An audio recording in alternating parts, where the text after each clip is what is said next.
அண்ணாமலை படத்துல ஒரு பாட்டு வரும், நீங்களாம் கேட்டிருப்பீங்கன்னு நினைக்கிறேன். கட்டாந்தரையில் ஒரு துண்டை விரித்து தூக்கம் கண்ணை சுத்துதே அது அந்த காலம், மெத்தை விரித்தும் சுத்த பன்னீர் தெளித்தும் தூக்கம் கண்ணில் இல்லையே அது இந்த காலம் அப்படின்னு ஒரு பாட்டு வந்திருக்கும். இப்ப அப்பாவும் பிள்ளையும் அப்படிதான் அலைஞ்சிக்கிட்டு இருக்காங்க. ஸ்டாலின் ஒரு பக்கம் பிரச்சாரத்துக்கு போயிட்டு இருக்காரு, உதயநிதி ஒரு பக்கம் பிரச்சாரத்துக்கு போயிட்டு இருக்காரு. போற இடத்துல எல்லாம் பாத்தீங்கன்னா பெரிய பெரிய ஸ்டார் ஹோட்டல்ல தான் தங்குறாங்க. நல்ல குழு குழு ஏசி வசதி, மெத்த, சகல விதமான ரூம் ஸ்ப்ரே எல்லாம் அடிச்சு சும்மா கும்முன்னு தான் தூங்குவாங்க. பட் ஆனா தூக்கம் வரல. அப்படியே ரொம்ப தூங்கவே இல்லாம புலம்பிக்கிட்டே இருக்காங்களா ரெண்டு பேரும். ஒரு கட்டத்துக்கு மேல உடம்பு சோர்ந்து வேற வழியே இல்லைன்னு தானே அப்படியே சொக்கி விழுவோம் பாத்தீங்களா. அப்ப கூட எவனோ வந்து காதுல விசில் அடிச்சுக்கிட்டே இருக்கானோ, தப்புன்னு எந்திரிச்சு உட்காந்துக்கிறாங்க. விசில் சத்தம் காதுல கேட்டுக்கிட்டே இருக்குதான். இவங்க காது கொய்யும் கொய்யும் கொய்யுங்குதான். ஏன்னா இந்த மக்களை எவ்வளவு பொய்ய சொல்லி இந்த காதுகள் பாவோன்னு பார்க்காம என்னென்ன வேலைகள்லாம் செஞ்சீங்க நீங்க. அதோட விளைவுதான் காதுல விசில் சத்தம் அடிச்சுக்கிட்டே இருக்குதான். அது என்ன விவரம் அப்படிங்கிறத நம்ம பேச போறோம்.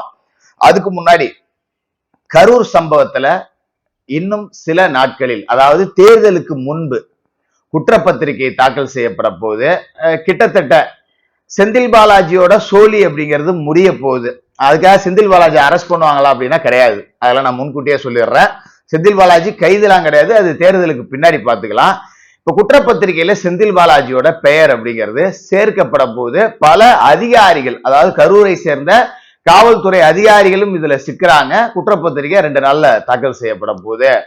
இந்த கரூர் சம்பவத்துல 41 பேர் உயிரிழந்த விவகாரத்துக்கு செந்தில் பாலாஜிக்கும் என்ன சம்பந்தம் அப்படிங்கிறது எல்லாமே அந்த குற்றப்பத்திரிகையில் இடம்பெற்றிருக்கும். கோவை தெற்கில் செந்தில் பாலாஜி அடித்து விரட்டப்படுவார் அப்படிங்கிறது தான் இப்ப வந்திருக்கக்கூடிய தகவல்.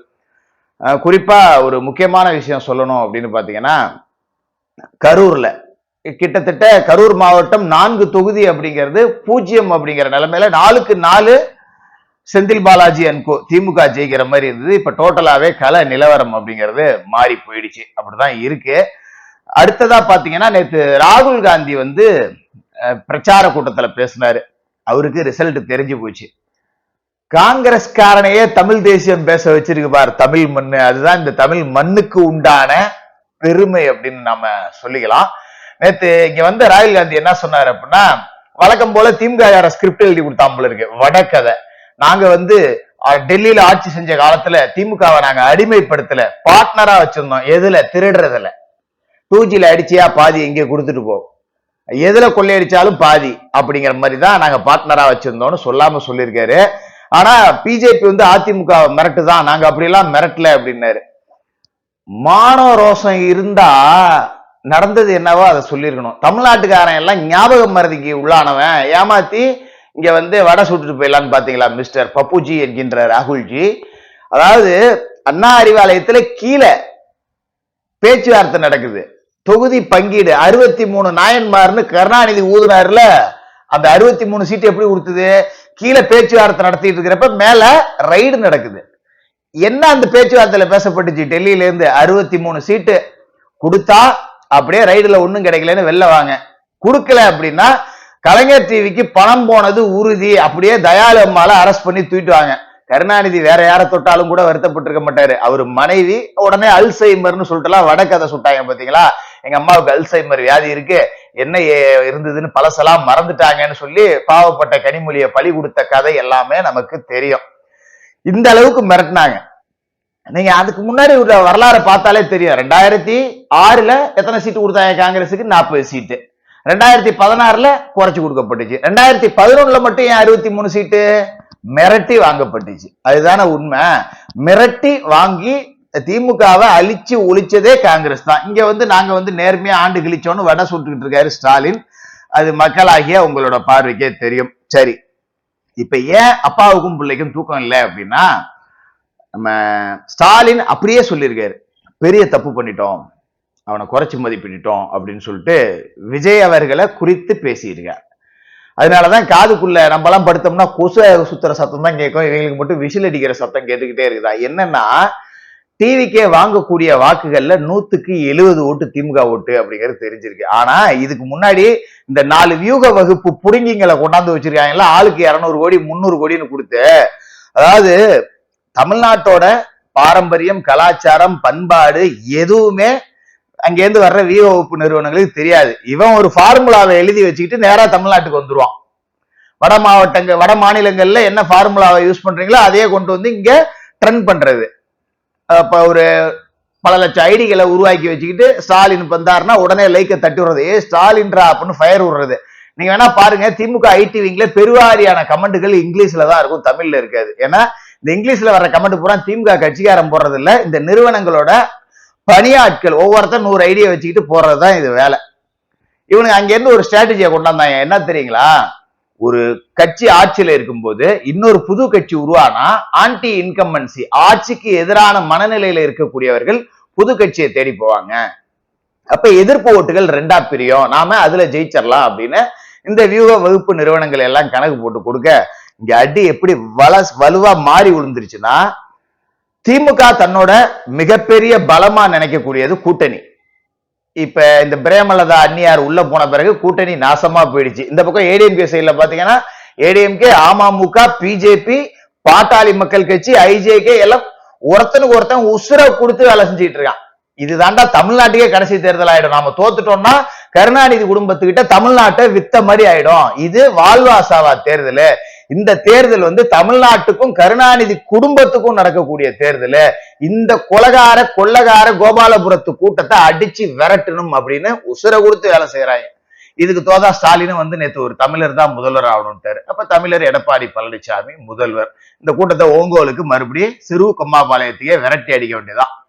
அப்படிதான் போயிட்டு இருக்கு. இந்த பக்கம் பாத்தீங்கன்னா நீங்க பார்த்திருக்கலாம், திமுக கூட்டணி தலைவர்கள் எங்கேயாவது பெருசா பிரச்சாரம் பண்ணாங்களா? வைகோ எங்கேயாவது பாத்தீங்களா? பார்க்க முடியல. இந்த ஆண்டவன் ஒருத்தன் சுத்திட்டு இருக்கானே, அவனை எங்கேயாவது பாத்தீங்களா? அறிவாலய செக்யூரிட்டி ஆயிட்டான் அவனையும் எங்கேயும் பிரச்சாரத்துக்கு பார்க்க முடியல. அதே மாதிரி கம்யூனிஸ்டுகள்லாம் எங்க போனாங்க அப்படின்னே தெரியல. திருமாவளவனும் பெருசா பிரச்சாரம் பண்ணல. பிரச்சாரம் பண்ண ஒரே ஆளு தேமுதிகவை சேர்ந்த பிரேமலதா தான். ஆனா இப்ப அந்த அம்மா பண்ண பிரச்சாரம் தான் திமுகவுக்கு எதிராகவே போகுது அப்படிங்கறதால சுத்தமா இல்ல. அப்ப அப்பாவும் பிள்ளையும் தான் காலுன்னு கத்திட்டு கிடக்குறாங்க. எடப்பாடி காலில் விழுந்தார், கால்னு கத்துறாங்க. அப்புறம் எடப்பாடி மிட் நைட்ல ஒரு பொம்பளை போட்டாவே காலை கொண்டி போட்டியே, நீ என்னப்பா பண்ணேன்னு திருப்பி கேட்டதும் இப்ப திருடனுக்கு தேல் கொட்டின மாதிரி பொத்திக்கிட்டு இருக்காங்க. அப்ப இந்த கூட்டணி ஜெல்லாகல அப்படிங்கிறது திமுகவோட ஒரு பெரிய பலம் உடைஞ்சு போச்சு.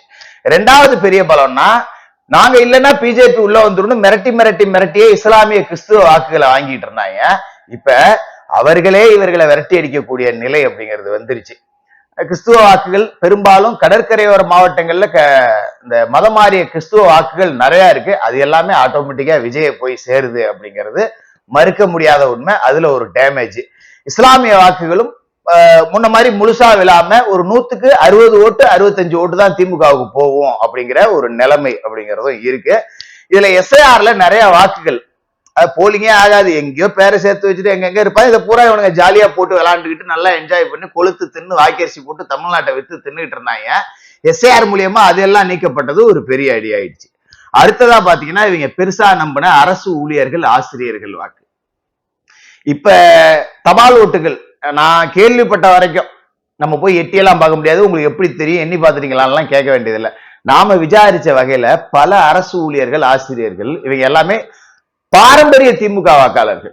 100 அரசு ஊழியர்கள் ஓட்டு தபால் ஓட்டு உழுதுன்னா 90 திமுக குழுவும் 10 தான் அதிமுக குழுவும். எப்பவுமே தபால் ஓட்டுல திமுக தான் முன்னிலை வைக்கும்.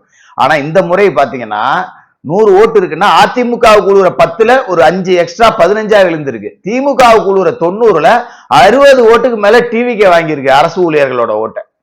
இதுதான் அவங்க காதுல ரீங்காரமா குருவி கத்துற மாதிரி இருக்கு. ஏன்னா அரசு ஊழியர்கள் பழைய ஓய்வூதிய திட்டம், ஏகப்பட்ட போராட்டங்கள் அங்கங்க நடக்குது, மாற்றுத்திறனாளிகள் போராட்டம், இது எல்லாமே திமுகவுக்கு வர்ற ஒரு ஓட்டு மிகப்பெரிய அதிருப்தியா மாறி டிவிகேவுக்கு போனதால இப்பதான் அவங்களுக்கு புரிய வந்திருக்கு, விஜய் பிரிக்காது நம்மளோட ஓட்டை தான் அப்படிங்கிறது. மறுபக்கம் டிவிகேவுக்கு எதிர்ப்பு ஓட்டுகள் திமுக போகுதுன்னா குறைந்தபட்ச அளவுல போகுது. மற்றபடி சரியான ஒரு எதிர்கட்சி அதிமுக தான் அப்படிங்கிற மாதிரி அவங்க மொத்தமா அறுவடை செய்யறாங்க ஆன்டி இன்கம்பன்சி ஓட்டுகளை. அதை இல்லாம பாரம்பரிய அதிமுக ஓட்டுகள் அப்படிங்கிறது பலம்.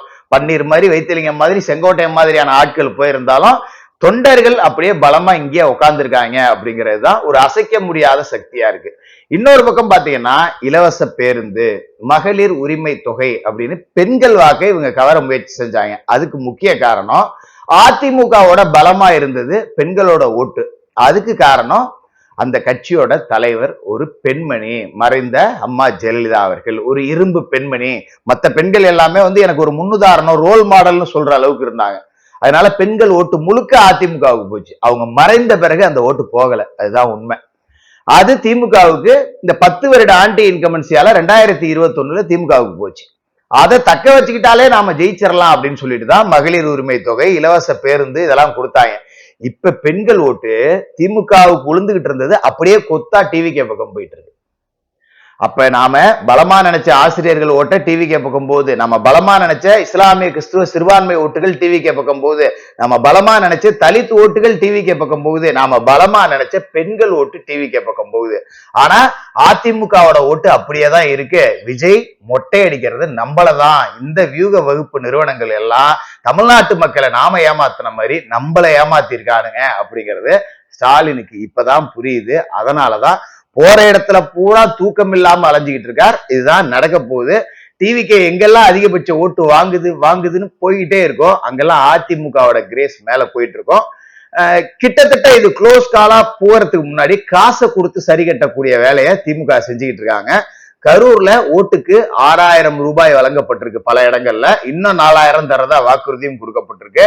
அது மாதிரி மூக்குத்தி, ஒரு லட்டுக்குள்ள வச்சு மூக்குத்தி கொடுக்கக்கூடிய வேலைகள், இது மாதிரி பல திட்டங்கள் அப்படிங்கிறது அடுத்தடுத்து அவங்க அரங்கேற்ற இருக்காங்க.